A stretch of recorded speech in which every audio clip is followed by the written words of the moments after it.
We went to the Hotel Azalea, and we had a surprise party for Judith. We had singing, and we had presents, and we had T-shirts that Michelle had bought a T-shirt, and then we all signed our names on it, and she was so surprised. And then Glenna got up, and she had written a poem. I don't think it's called a poem. Maybe it's a rhyme. But anyway, it was real peppy, and it was all about our trip. That was lots of fun. And then Claire got up and talked, and he gave the tips to Danielle and Roberto, and Claire talked about everyone calling, Roberto, I need help over here. Roberto, what should I do here? Roberto, can you fix this for me? He says, Roberto, Roberto, Roberto. The poor man. Oh, it was so nice. We had a good time. And, you know, we had a nice Thanksgiving, too, at that Alifarca Tournay Hotel over there. We were out on the yard with the table all up, and we had, I think it was the guinea hens. But anyway, it was some kind of little birds there, you know. That was the Thanksgiving Day. We couldn't get a turkey, of course, you know. And it was just a nice meal, and we were all together. And a few days before, I can't remember what day it was, but I had given the awards out. I think it was at breakfast time. Yeah, because I had to choose a time, and we were getting too close. I didn't want to do it in a hotel. I wanted to do it out on the campgrounds, because that's essentially what awards are. It's for camping people, not people staying in motels.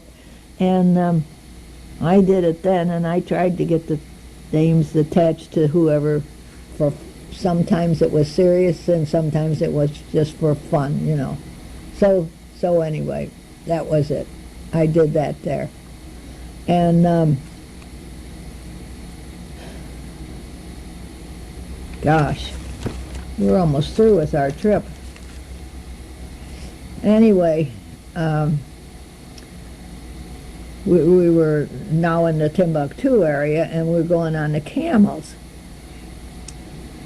I don't know, that was madness in itself, and I will never go on another camel again. Boy, the next day and the next day, the pulling of the muscles in your thighs there, it was just terrible.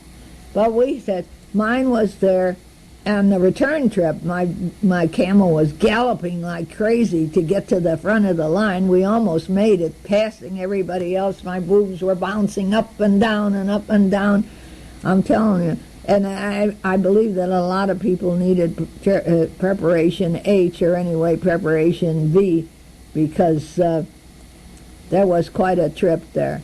And when we went out, we rode out into the sand dunes, you know. I tried to take pictures, but it's hard because the thing goes clump, clump, clump. And also, he says, put your feet on the camel's neck so he knows you're on his back.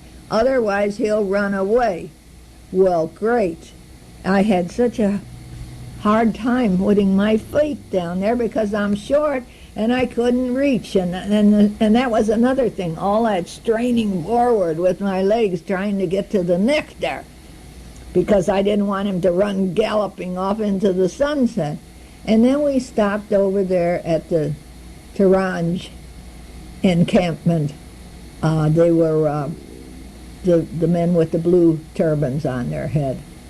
And there was one young woman there, and sitting in front of her little hut. It's built like you'd have a hut, and then around the bottom you can look in and through. And you have to kind of, I don't know how, we never did see how they got in, but obviously you have to bend way over and slide in. It's not good for someone that weighs 200 pounds. She'll never make it under there. And you could see into the place, but just on the bottom layer there. And this young lady's out there sitting on the blanket, and she's making tea for everyone.